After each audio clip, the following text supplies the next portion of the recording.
Bienvenue dans notre émission Sapico Park. Comme vous pouvez le constater, nous vous accueillons au sein d'un nouveau décor, encore une surprise. N'hésitez pas à nous dire ce que vous en pensez. Comme vous le savez, l'angle de Sapico Park est volontairement provocateur pour échanger sans langue de bois sur différents sujets avec des avis, des idées, des réflexions, des opinions, des positions plus ou moins différentes, divergentes. Et pourquoi pas pour casser des clichés, pour balayer les idées reçues. Recruter avec Pôle emploi ? Sûrement pas. Pourquoi ?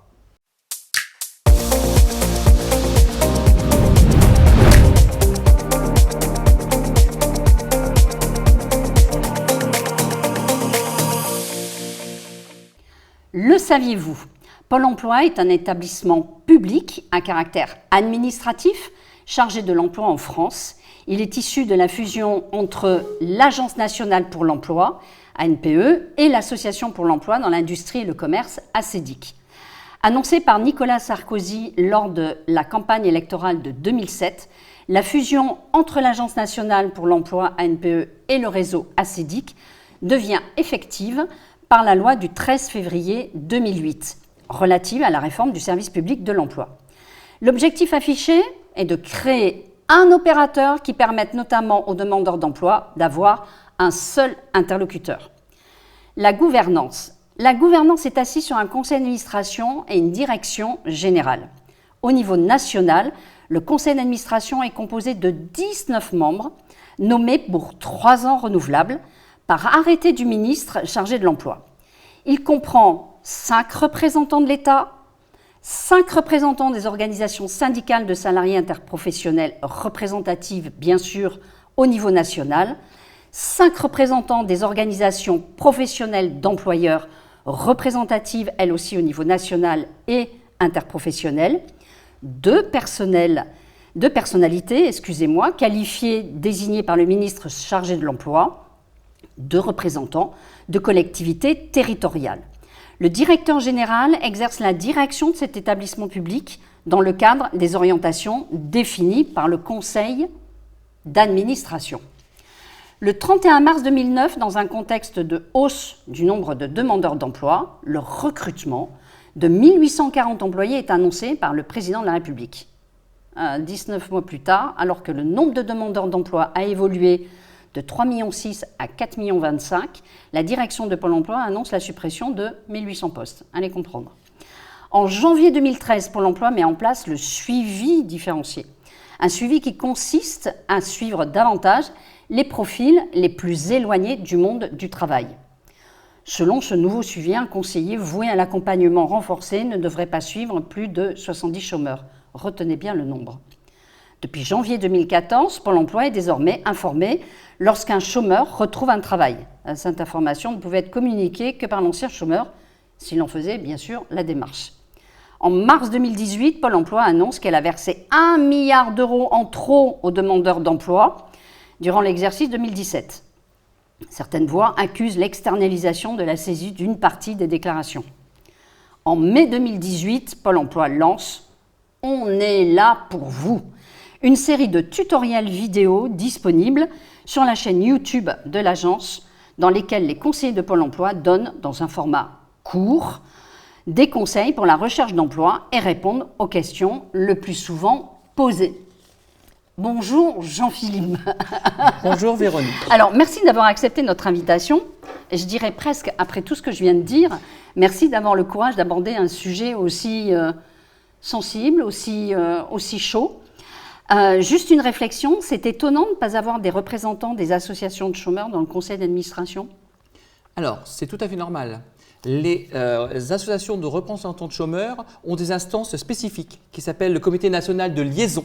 D'accord. Du coup, qui est décliné au niveau régional et au niveau territorial, au niveau de chaque département. Nous les réunissons tous les trimestres pour pouvoir échanger des évolutions de Pôle emploi et échanger aussi sur des situations de demandeurs d'emploi au sens large, pas oui. toutes les personnes, mais au sens large, et du coup, pour monter des actions. Et je sais que typiquement, sur Daumont, il y a eu des actions mises en œuvre par le comité local de liaison et l'agence locale. Et d'ailleurs, le président de Territoire Zéro Chômeur d'Aumont et des Coins-en-Ville et un représentant des salariés et des demandeurs d'emploi participant à des comités de liaison départementaux. D'accord. C'est pour enrichir vos réflexions, vos constats sur le terrain et nourrir au mieux les actions que vous allez mettre en place qu'il y a ce genre d'organisation? Exactement. On a vraiment ces deux situations, les informer sur ce qui se met en œuvre, parce qu'en effet, ils accompagnent aussi au quotidien des demandeurs d'emploi, sont aussi des relais, mais c'est aussi en effet les intégrer dans nos réflexions sur une évolution d'une offre de services,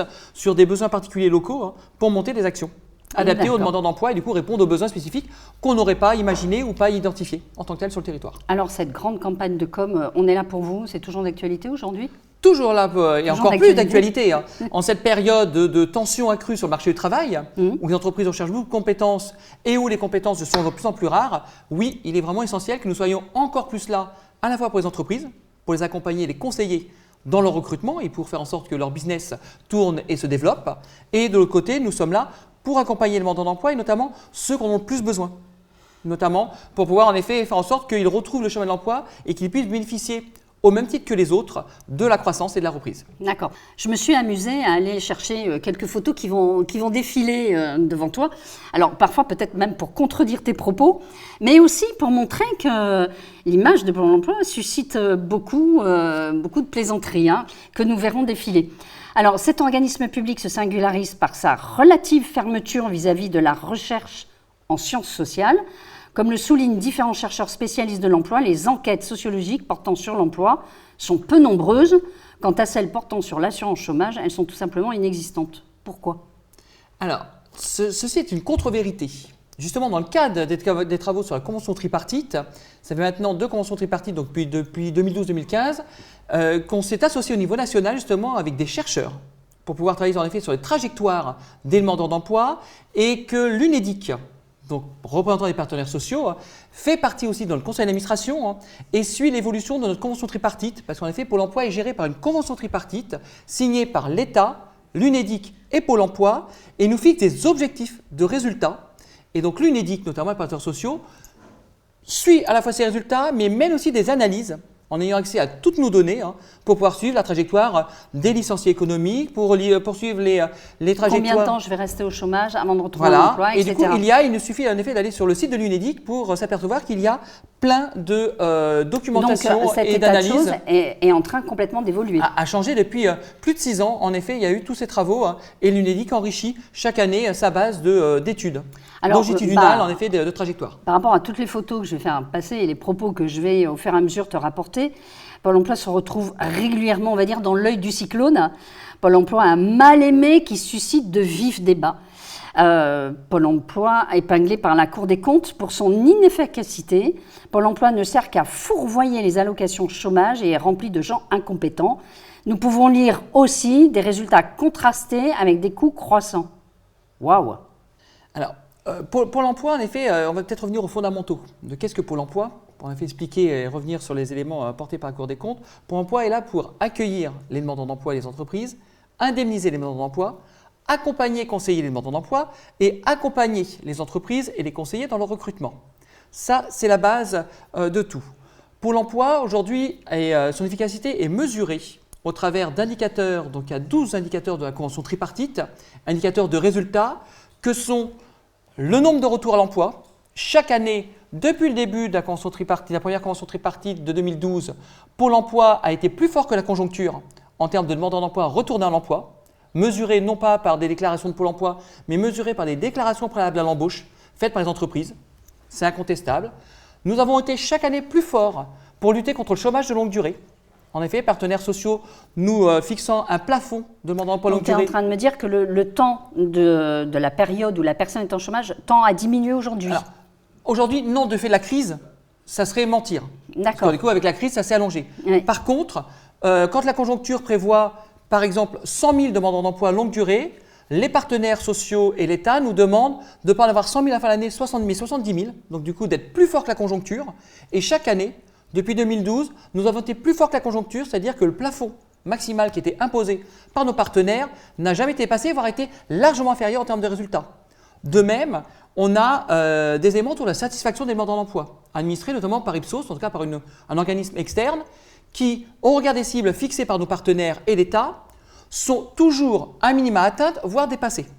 Les demandeurs d'emploi comme les entreprises, nous retournons plutôt une satisfaction globale par rapport à nos services et à ce qu'on produit. D'accord. Donc, du coup, la question du coût ne se pose pas en tant que telle, c'est quelle est la performance au regard de l'investissement. Et preuve en est, tu citais tout à l'heure des éléments qui remontaient plutôt à 2009-2010 des recrutements. Aujourd'hui, avec la crise, les effectifs de Pôle emploi ont évolué aussi.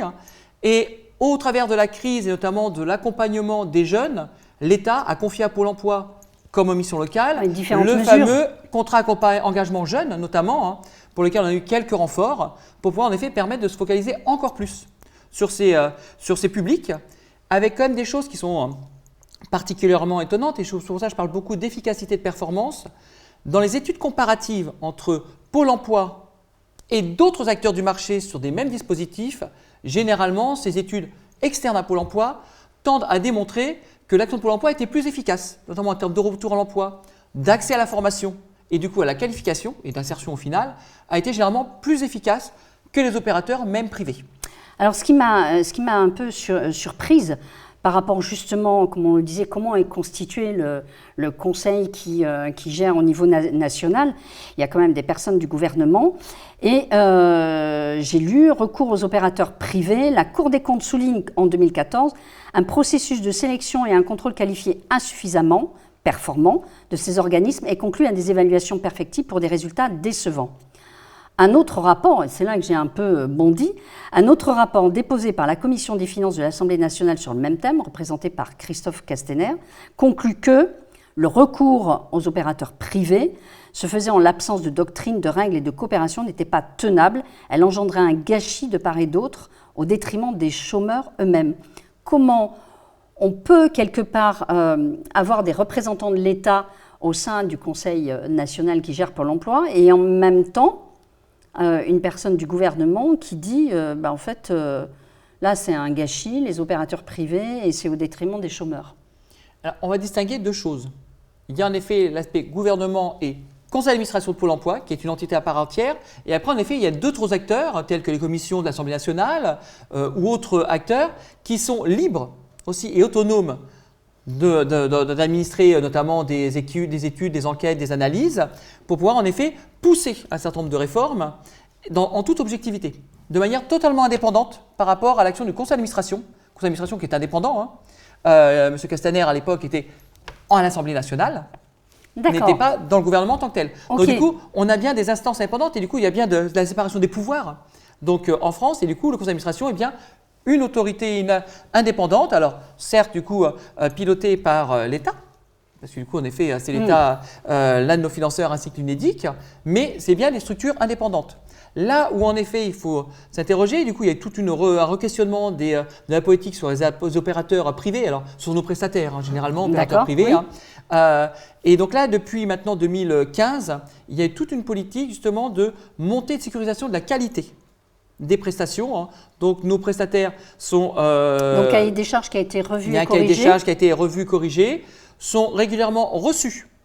Donc moi typiquement tous les trimestres on reçoit les opérateurs enquête de privés prestataires. Sur l'intervention de ces opérateurs. Voilà, il y a ça aussi, donc du coup on pilote cela, on pilote ça avec des demandeurs d'emploi parfois. On a des enquêtes de satisfaction qui sont partagées. Et donc dès lors qu'en effet il y a une baisse de satisfaction ou une moindre satisfaction par rapport à un opérateur, on pose le sujet. Et on dit, là, c'est plus tenable. Que fait-on ensemble pour rendre un service de qualité aux demandeurs d'emploi, sachant que maintenant, quand même, dans un certain nombre de prestations liées à l'emploi, une partie de la rémunération de l'opérateur est liée au retour effectif du demandeur d'emploi à l'emploi. Donc là, ça a été aussi amendé la contrepartie. C'est plus de qualité. Objectif de résultat. Exactement. Comme on se l'impose à nous. Derrière. Donc, on resserre la qualité. Mais alors, comment tu expliques que justement Pôle emploi a une si mauvaise réputation, si peu de succès? Bon là, on voit en effet, on va faire défiler les différents dessins humoristiques qu'on peut retrouver. Comment tu expliques justement que Pôle emploi arrive toujours à dégager cette mauvaise réputation et ce manque de succès? Alors, parce que quand on t'écoute, on a l'impression que vous êtes au top. Mais nous sommes au top. Ah, vous êtes au top. Nous sommes au top. Après, il y a deux éléments importants. C'est que c'est vrai que Pôle emploi est souvent assimilé à la question du chiffre du chômage, tous les mois. Oui, mais excuse-moi, quand certains agents déclarent avoir entre 300 et 500 demandeurs d'emploi à suivre et expliquent ne pas avoir assez de temps pour aider ceux qui sont motivés, excuse-moi, On va y venir. par rapport aux 70, c'est pour ça que je demandais à ce qu'on retienne ce chiffre, entre 70 et 300 et 500 demandeurs d'emploi, c'est pas être au top, ça. Non, mais justement, je vais expliquer pourquoi on est au top. Donc, du coup, on est souvent assimilé à la question de l'administration, la gestion du chômage, et du côté entreprise, on est souvent assimilé au fait de ne pas trouver la compétence qui va bien, sachant qu'in fine, et je vais y revenir après, on a qu'entre 10 et 12% des entreprises qui travaillent avec Pôle emploi. Ça veut dire qu'en effet, il y a 80% qui ne travaillent pas, et généralement, toutes les entreprises qui travaillent avec Pôle emploi, je vais reciter un chiffre, à plus de 80% sont satisfaites. Mais alors pourquoi les 80 autres ne travaillent pas avec Pôle emploi? Eh bien, comme tu le disais, sur des idées préconçues. Parfois par une déception, alors parfois qui remonte à une dizaine d'années, une vingtaine d'années. Hein. Ils ont fait appel au temps de la NPE, au service de la NPE, qui n'étaient pas les services aujourd'hui de Pôle emploi. Je vais revenir après sur le service de Pôle emploi aujourd'hui. Hein. Et du coup, qui ont une mauvaise idée. Après, il y a la question du, pas forcément le réflexe. Quand on discute avec beaucoup d'entreprises, c'est vrai que je n'ai pas pensé à Pôle emploi. Et je n'ai pas pensé que Pôle emploi pourrait m'aider à trouver la compétence qu'il me faut précise. Voilà. Après, justement, je vais juste revenir, Véronique, sur la question de l'accompagnement. Tu citais en effet tout à l'heure les 200 demandeurs d'emploi en portefeuille. 300, 500 là. Oui. Alors, en effet, on a des conseillers ou des acteurs en effet qui peuvent mentionner cela. Ce n'est qu'une moyenne. Ce qui est important, et tu l'as dit tout à l'heure en introduction, c'est que Pôle emploi focalise vraiment ses moyens, et le maximum de ses moyens, sur les demandeurs d'emploi qui en ont le plus besoin. C'est-à-dire qu'à côté les plus éloignés, les comme plus vous dites, de l'emploi, du demandeurs travail. d'emploi longue durée, des jeunes, peu ou pas qualifiés, des résidents en quartier prioritaire de la ville, les bénéficiaires du RSA, les travailleurs handicapés. Et donc oui, en effet, on a des portefeuilles, je vais aller plus loin, on a une offre de service personnalisée. C'est-à-dire que pour les demandeurs d'emploi qui ont le moins besoin de nous, aujourd'hui, on a une modalité qui s'appelle le nouveau suivi, avec des portefeuilles à 400, 500, mais on est sur de l'animation de communauté, de réseau, d'action, etc. Et après, du coup… Les petits tutos qu'on trouve sur YouTube. Parce qu'en effet, tu peux réunir 50 personnes dans une salle. Je caricature exprès pour te faire réagir. On peut réunir 50, 100, 150 personnes dans une salle et leur faire suivre tous les tutos sur YouTube pour leur dire, ces tutos ont été faits plus spécifiquement pour vous. Qu'en pensez-vous? Alors, ça ne marche pas comme cela. Parce que du coup, quand un demandeur d'emploi s'inscrit chez nous, on pose un diagnostic. On pose un diagnostic sur son autonomie et sa distance à l'emploi. S'il est très autonome, proche de l'emploi, et qu'il nous dit typiquement les cadres, etc., il nous dit « j'ai pas besoin de vous parce que je maîtrise les techniques de recherche d'emploi, j'ai mon réseau, j'ai juste besoin qu'on me pousse de l'information ». Et donc, c'est ce qu'on appelle le nouveau suivi.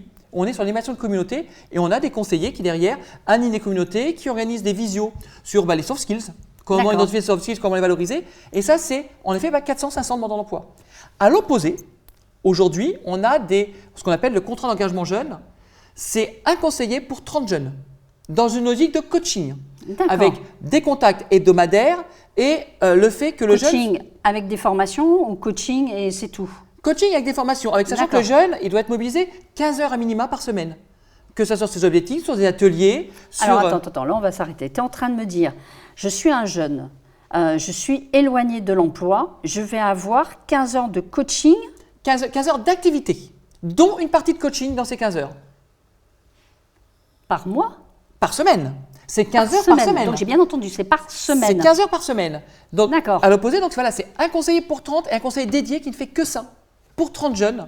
L'idée, c'est qu'en moins de 6 mois, le jeune retrouve du travail. Entre-temps, entre ces deux extrêmes, on a les modalités qu'on appelle intensives.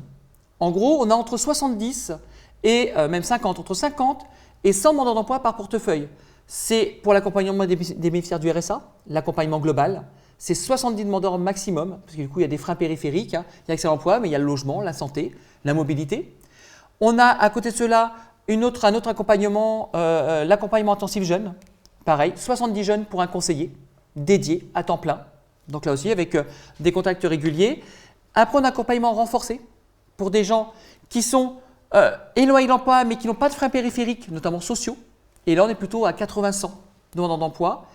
D'accord. Donc, est-ce qu'on doit comprendre qu'en fait, vous avez ajusté le nombre de chômeurs parce que vous les avez catégorisés, ce n'est pas négatif ce que je dis. Et en fonction de ça, plus c'est éloigné de l'emploi avec différents types d'handicap, formation, etc., compétences.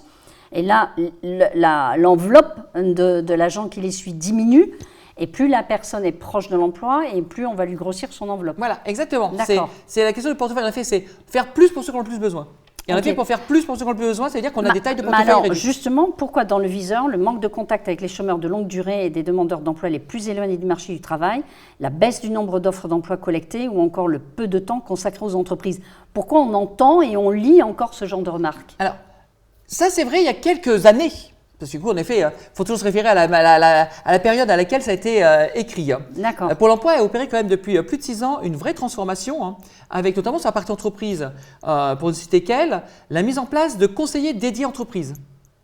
Aujourd'hui, en effet, sur le Val d'Oise… c'est pas celui qui suit des chômeurs qui va suivre les entreprises. Non.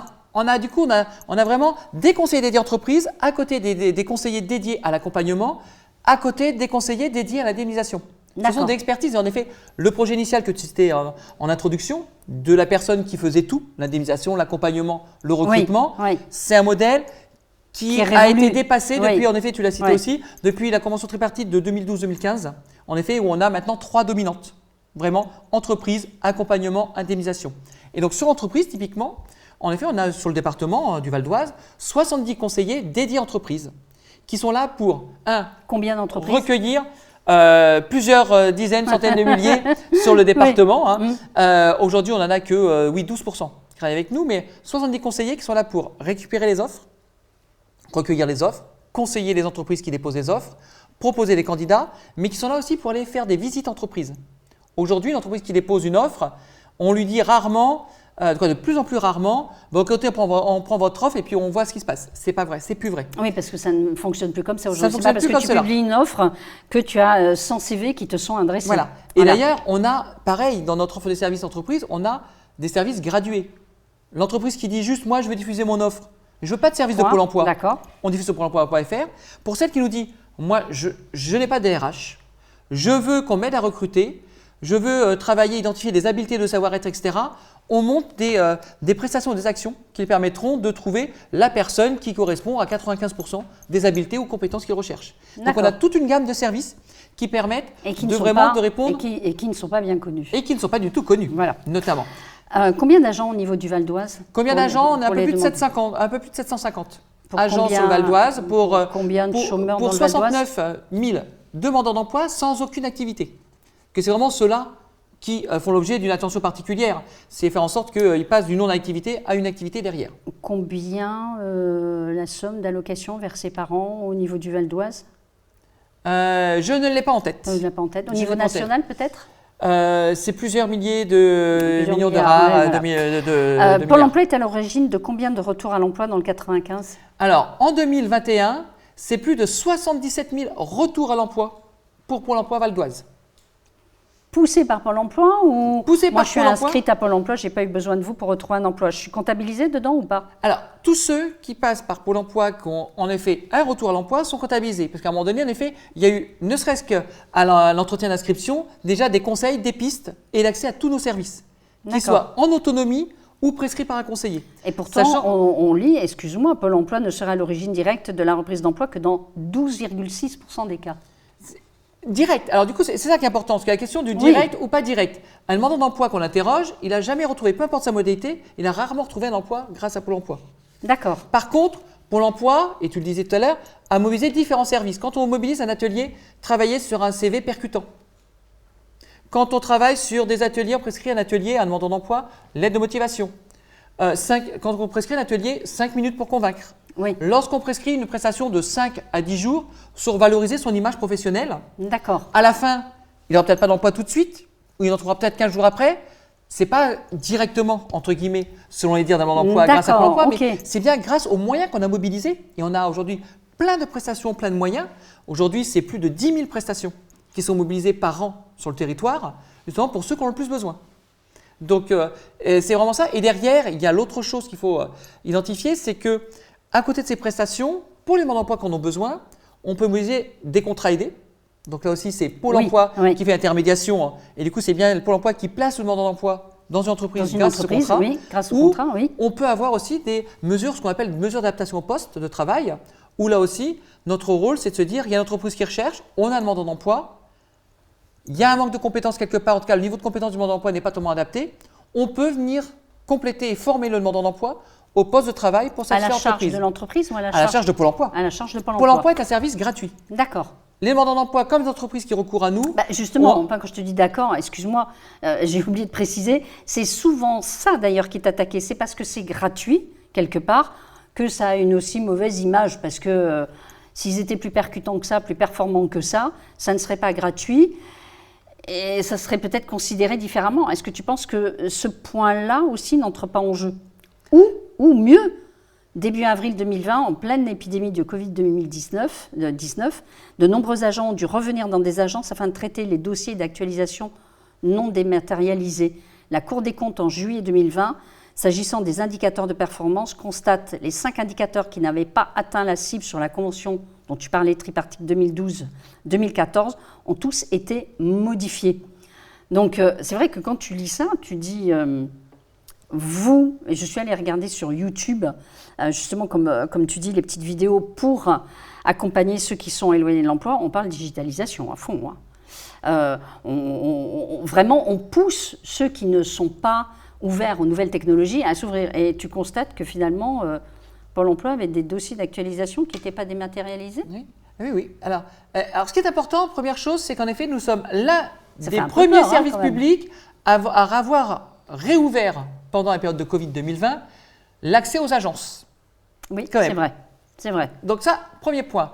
Deuxième point, en effet, il y a encore un certain nombre de dossiers, de demandes d'allocation, qui ne sont pas dématérialisés, ou ne serait-ce qu'un demandeur d'emploi qui ramène une pièce, un bulletin de salaire à Pôle emploi, il faut qu'on puisse le traiter. D'accord. Ils pouvaient le scanner à distance, Oui. mais on sait tous qu'en plus, pendant Oui, la période oui. de crise, Oui, et puis, que tout le l'accès monde au n'est pas numérique équipé. n'avait pas Et puis- équipé. et puis tout le monde n'était pas Les équipé. points d'accès numérique pour scanner un document n'étaient plus accessibles. Oui. Et donc oui, les demandeurs d'emploi venaient déposer des dossiers. Et donc oui, on les traitait. Et notre urgence a bien été de payer les demandeurs d'emploi, qui est crise Covid ou pas crise Covid. Notre objectif, c'est de payer dans les temps les demandeurs d'emploi. Et donc, D'accord. juste pour revenir sur la parce que du coup, on pourrait laisser, il pourrait y avoir un petit doute qui plane. En effet, les indicateurs de la convention tripartite 2012-2015 étaient des indicateurs de moyens. On disait en Pôle emploi, vous mesurez tant de choses, tant de choses, tant de choses. À partir de la convention tripartite de 2015, donc 2015, 2018, 2018, on est sur des objectifs de résultats. Oui, mais regarde, le suivi du chômage de longue durée a été allégé dans la convention 2015-2018. C'est peut-être pour ça que vous en sortez mieux, excuse-moi.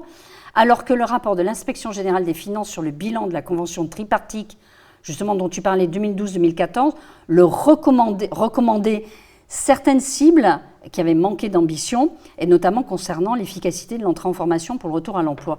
Ces indicateurs n'ont pas permis de suivre l'effort réellement consacré par établissement à l'accompagnement des demandeurs d'emploi les plus en difficulté. Et j'ai envie de te dire, alors aujourd'hui, ça y est, alors pourquoi quelque chose qui est recommandé finalement n'est pas fait ? Pourquoi ça s'allège ? Et pourquoi finalement on se rend compte que... On a l'impression que vous vous cherchez, voilà, pour tout dire, on a l'impression que vous vous cherchez et que vous oscilliez entre les différents, ce qui est pondu, ce qui sort, ce qui doit diminuer, ce qui doit augmenter. Alors, une chose est claire, c'est que Pôle emploi est généralement un laboratoire pour nos gouvernants. Ah, je ne l'avais jamais vu comme ça, d'accord. Donc, pour tester notamment la convention tripartite, les indicateurs résultats, il y a encore très peu d'établissements publics qui sont pilotés de la sorte. Donc, il y a quand même ce côté un peu laboratoire. Deuxième chose, il y a un aspect, ces indicateurs sont fixés par des institutions, notamment la DARES et l'UNEDIC, qui ont des services statistiques, qui font des projections sur le chômage de longue durée, etc.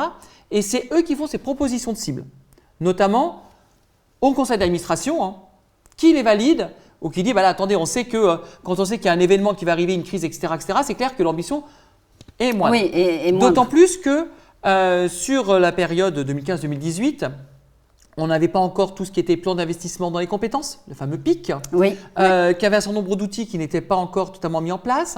On avait développé aussi en parallèle, et c'est ça que la Cour des comptes oublie parfois de mettre en parallèle, c'est qu'on était dans une période de croissance, qu'on a mis en place aussi le contrôle de la recherche d'emploi, qui était aussi un élément de redynamisation des demandeurs d'emploi, notamment longue durée. Parce qu'en effet, il serait simple de gérer les demandeurs d'emploi longue durée sur les actions et dire les orienter vers, voire les radier. L'objectif, ce n'est pas de les radier. Enfin, quand ils se connectaient, là j'ai une jolie petite photo, hein, le temps de connexion, t'as le temps de mourir. Hein. Donc, Et c'est vrai. Et c'est vrai, dans les années 2012-2015, les temps de connexion à Pôle emploi.fr étaient parfois longs. Depuis, il y a eu des évolutions. Hein. On a été notamment l'un des établissements, d'ailleurs, on a été voir primé aussi sur l'aspect numérique. Hein, parmi les services publics il y de avait de quoi, l'emploi. parce que quand on voit ce genre d'anciens dessins humoristiques sur la connexion Internet avec Pôle emploi, il y avait de quoi réagir quand même. Et c'est vrai, et typiquement, quand tu parles de ça, typiquement, en période de Covid, sur les premiers mois, premières semaines de Covid, oui, on a aussi des problèmes d'informatique. Parce qu'à un moment donné, comme tout le monde. Voilà, mais parce que du coup, à un moment donné, c'est quand on gère et quand on génère un nouveau service, et du coup, moi, je tournerai dans ce sens-là, c'est justement, s'il y a des problèmes de flux, c'est que du coup, nos services ont rencontré leur succès. Alors, on y coup, reviendra. Vu qu'il y a eu du succès, plus de succès sur un service numérique que ce qui était prévu initialement, il a fallu en effet travailler sur les serveurs, etc. Donc, c'est plutôt ça. Et sur l'aspect numérique, c'est vrai qu'on dématérialise quand même de plus en plus de choses, mais même sur l'inscription, aujourd'hui, un demandeur d'emploi qui veut s'inscrire à Pôle emploi, il s'inscrit sur Pôle emploi.fr. Mais parce que derrière, il y a tout un cheminement.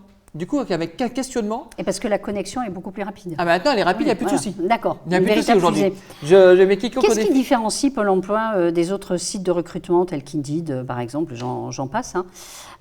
Parce que quand même, votre site, il est moins intuitif. On a l'impression que la procédure est très lourde, qu'il y a beaucoup d'administratifs. Est-ce que c'est ça la différence? Tu peux retrouver du boulot avec Pôle emploi, mais c'est très lourd, c'est très long, la procédure, elle est, voilà. Et je vais aller sur un site beaucoup plus dynamique tel que Indeed ou d'autres, hein, je cite Indeed parce que ça me vient à l'esprit. Comment vous vous situez par rapport aux autres sites de recrutement? Alors, je vais déjà commencer par dire que nous sommes un service public de l'emploi. Donc ça, c'est déjà la première chose. Alors ça n'est pas une excuse, mon cher monsieur. Non. Donc déjà, ce qui nous différencie, c'est que du coup, nous sommes service public. Nous adressons à tous les publics. Toute personne qui recherche un emploi quelle qu'elle soit, s'inscrire pour l'emploi. On ne fait aucune sélection. C'est la première chose. Nous sommes un acteur gratuit, je l'ai dit tout à l'heure, simple d'accès. Parce que du coup, une agence Pôle emploi, rien que sur le Val d'Oise, il y a 15 agences, plus l'agence de Roissy, 16 agences. Donc en proximité, Indeed, voilà, c'est des sites, c'est matérialisé. On peut rencontrer un conseiller, on reste sur l'humain. Nous sommes en proximité. Et nous sommes quand même un opérateur. Et nous avons des tutos. Nous avons des tutos, mais du coup qui sont que, pareil, on peut parler de l'emploi store.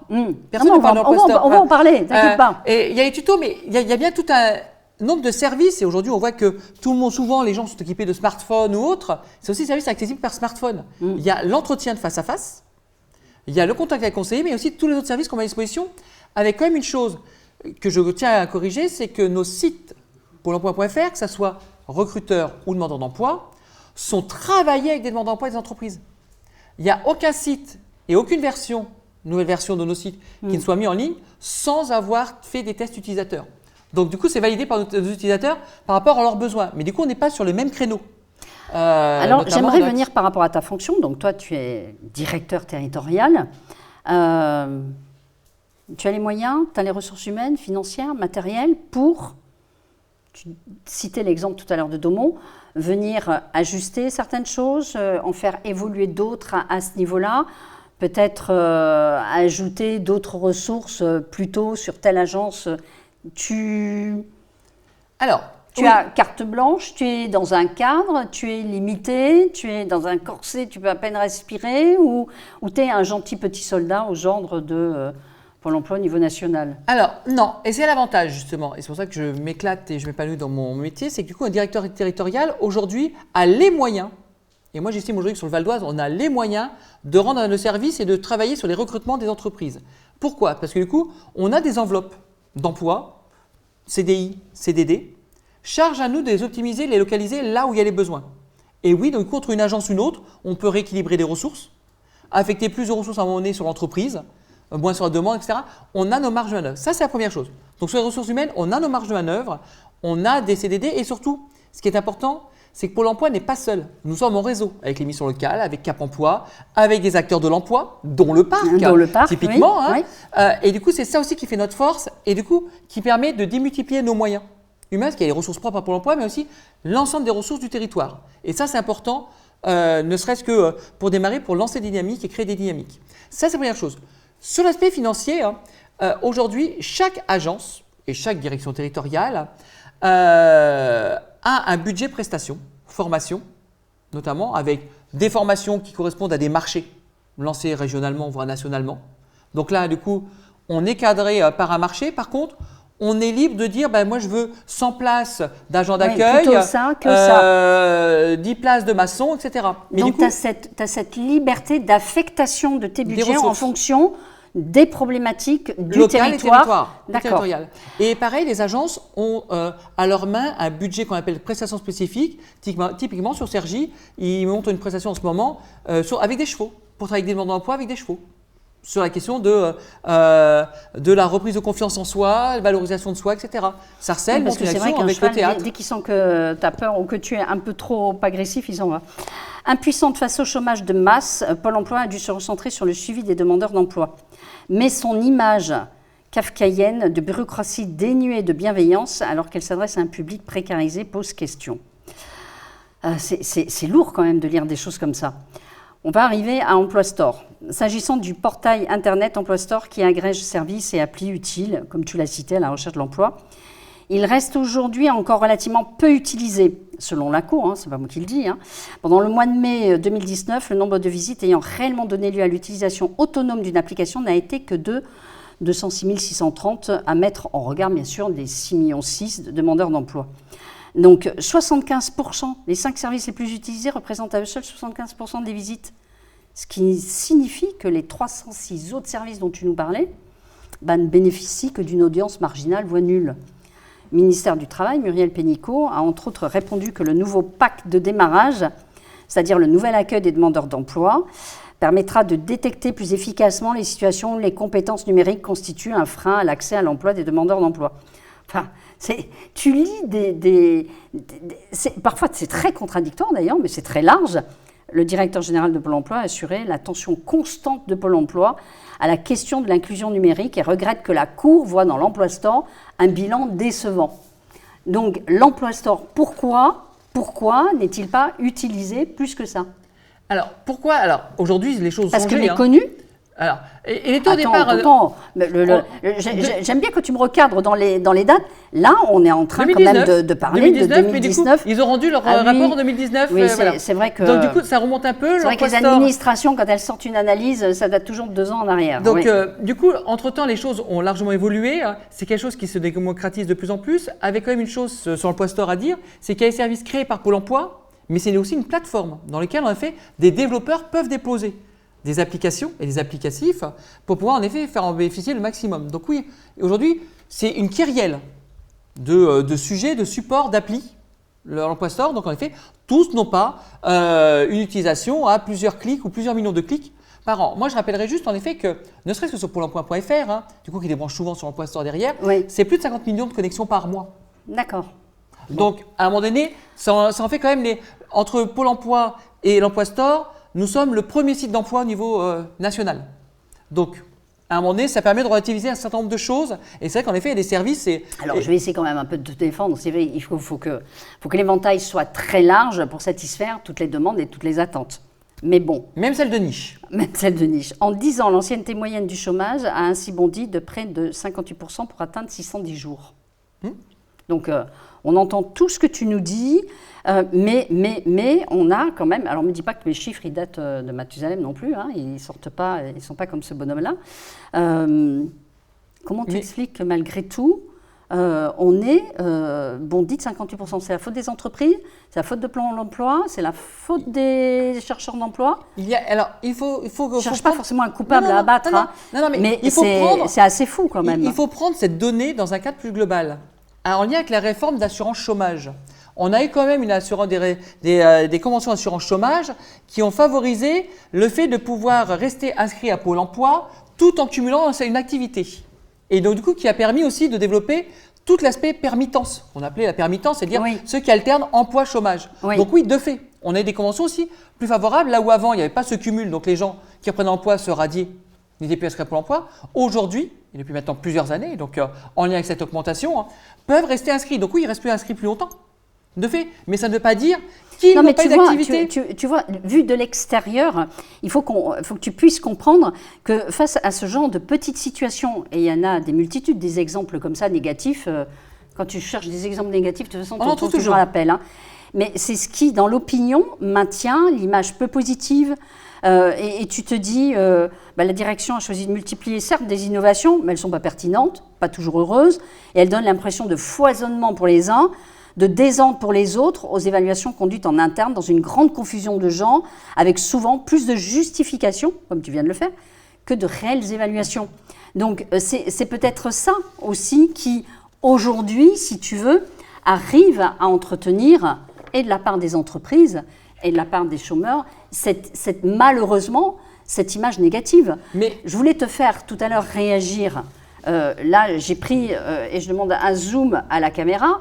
Je veux dire, quand tu veux chercher des dessins humoristiques, et puis je suis désolée, ils ne datent pas tous d'il y a 10 ans.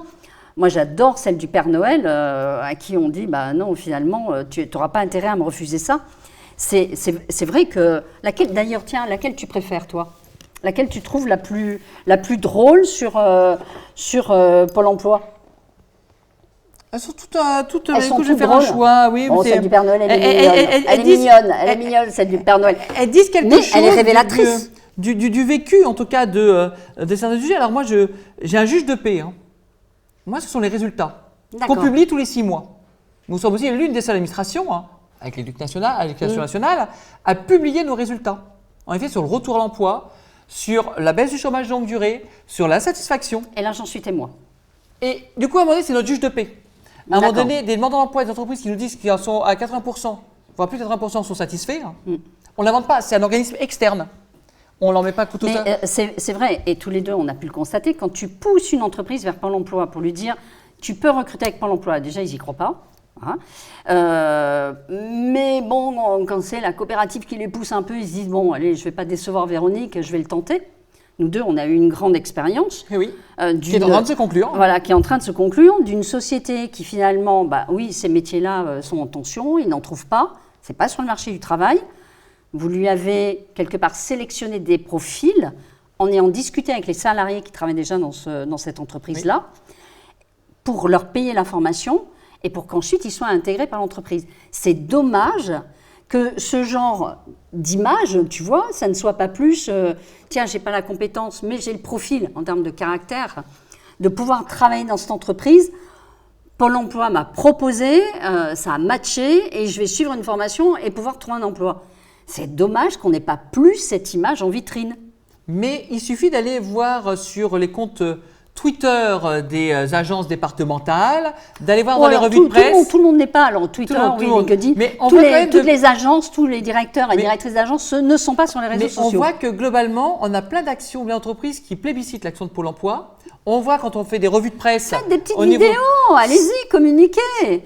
C'est en cours. C'est en cours. C'est dans les revues de presse, moi que je reçois tous les jours sur plusieurs, on voit des actions menées par Pôle emploi avec des entreprises où les entreprises disent en effet, jamais je pensais et finalement j'ai trouvé. Aujourd'hui, moi j'ai un exemple concret, FedEx Roissy, qui au mois de décembre nous appelle en disant je vous appelle, mais je ne crois pas en vous. Voilà, alors on a déjà travaillé avec vous, mais aujourd'hui on a travaillé pour 100 demandeurs d'emploi, 100 candidats, il nous en faut 400, 500, on va faire appel à d'autres, on ne bouge pas, on relève le challenge ensemble, 3 mois après, FedEx est régulièrement avec nous pour témoigner que finalement ils ont trouvé les 400 personnes qu'il leur fallait, voire même plus, et surtout quand on travaille avec eux, on a visité leur entrepôt, on a discuté avec des managers, on a encore mieux compris leurs besoins. Et aujourd'hui, ils disent « et pipi pourra, moi je passe par Pôle emploi ». En lien avec les partenaires, parce que du coup on ne travaille pas seul. Oui, parce que c'est vrai, faut-il le préciser, quand vous avez comme ça des demandes, vous allez visiter l'entreprise, vous allez échanger avec des salariés, comprendre la culture de l'entreprise, la philosophie de l'entreprise, pour vous mettre au plus près de la sélection des personnes que vous pouvez proposer. Clair. Et derrière, il y a une chose, c'est que Pôle emploi, on ne crée pas, on n'invente pas ni l'emploi ni les compétences, ce sont bien les entreprises qui ont les emplois et qui ont besoin de compétences. Et à un moment donné, on a besoin des entreprises pour qu'elles viennent présenter leur métier, qu'elles viennent marketer leur entreprise, marketer leur branche, leur secteur d'activité. Et quand aujourd'hui, on a plus de 150, voire 100, voire parfois 200 événements dans les agences du Val d'Oise par mois qui font intervenir des entreprises, ça marche. Eh ben, Parce que l'entreprise, elle vend. Communiquer plus là-dessus à travers les réseaux sociaux. On compte sur le parc voilà, et sur voilà. les Eh bien, partenaires écoute, entreprises. je vais émettre un vœu. J'espère que cette vidéo fera tomber les derniers clichés et les dernières mauvaises images qu'on peut avoir de Pôle emploi. En conclusion, quel est le message? En conclusion, hein, nous essayer, c'est nous adopter. Oh, alors Et 100% des entreprises, ils ont essayé, oui. Ouais. sont satisfaits. Alors, sur les parcs, moi je vais relativiser. Hein, sur les parcs, c'est vrai que ceux qui vous ont essayé ont été convaincus. Mais je vais te retourner ceci à l'envers. C'est peut-être dû justement à l'impulsion que toi tu amènes. Donc en fait, ça dépend du directeur territorial qu'on va avoir. Ça dépend du management posé sur le territoire et l'ouverture. C'est vrai que je suis un directeur territorial, pas plus tard qu'au mois de juin, on a un after-work avec la CPME, hein, avec Laurent Pillard, Ouais. où là, en effet, il y a déjà plus de 20 inscrits. Hein. Ben oui, je vais me confronter aux entreprises qui ont de représentation. Hein. Mais du coup, je vivais en disant, du coup, on va relever le challenge ensemble. Oui, parce que tu es un homme énormément de terrain, faut-il le préciser, et sans horaire. Voilà. Oui, Oui, mais tu es disponible quand les entreprises en ont besoin. La plupart de mes collègues, directeurs territoriaux, sont calibrés de la même manière. On y croit. Quand nos managers, par exemple, toutes les managériales, ils croient. Même des agents. Nous, on a vu arriver un agent ici pendant sa période de vacances. C'est clair. Donc, et donc aujourd'hui, voilà. on a des agents qui sont convaincus, avec lesquels on a travaillé, par rapport à l'exemple que tu disais tout à l'heure, on a travaillé aussi sur la qualité de vie au travail de nos collaborateurs, parce qu'à un moment donné, il faut aussi que dans leur environnement, tu parlais de moyens, etc. Il faut en effet, être il faut qu'il y bien ait les pour moyens, pouvoir accompagner il faut qu'ils quelqu'un. connaissent, il faut qu'ils soient formés, accompagnés. Et du coup, en effet, comme tu disais tout à l'heure, par rapport à l'exemple qu'on a vécu, le directeur territorial que je suis est allé en entreprise avec des conseillers et des managers, et j'ai pu porter aussi des choses. Donc ici, il y a la question de l'exemplarité. Et comment on est en appui de nos équipes pour faire en sorte en effet, que l'essai soit transformé. Mais à partir du moment où on joue, généralement, l'essai est transformé. Dans la plupart des cas. Et c'est vraiment ça qui est. Donc, essayez-les. Et surtout, Vous venez ne serez avec pas nous déçus. tester de nouvelles formes de recrutement, parce que les entreprises, il faut qu'elles entendent aussi que le CV, la lettre de motivation, C'est fini. c'est fini. Et qu'aujourd'hui, on ne recrute plus comme cela, on recrute plutôt par de l'immersion, par des événements autour du sport. Oui, j'ai vu dernièrement ce qui a été organisé. Voilà, et du coup, ça marche. Venez jouer ensemble et vous vous rencontrerez entre chefs d'entreprise dirigeants. Sur des valeurs du et sport, chercheurs, sur des compétences du sport, sur le travail en équipe, sur la l'assertivité, etc. Et vraiment, c'est comme ça que les rencontres se font. Nous sommes là pour faciliter les rencontres entre les compétences des demandeurs d'emploi et les besoins des entreprises. Et ces rencontres, quand elles se produisent, elles sont généralement magiques. On t'écouterait pendant des heures parce que pendant des heures, tu arrives à nous convaincre et à Je suis parler. un homme convaincu Voilà, par mon établissement. Et convaincant. Mais écoute, je te remercie beaucoup, Jean-Philippe, de cet échange sans langue de bois.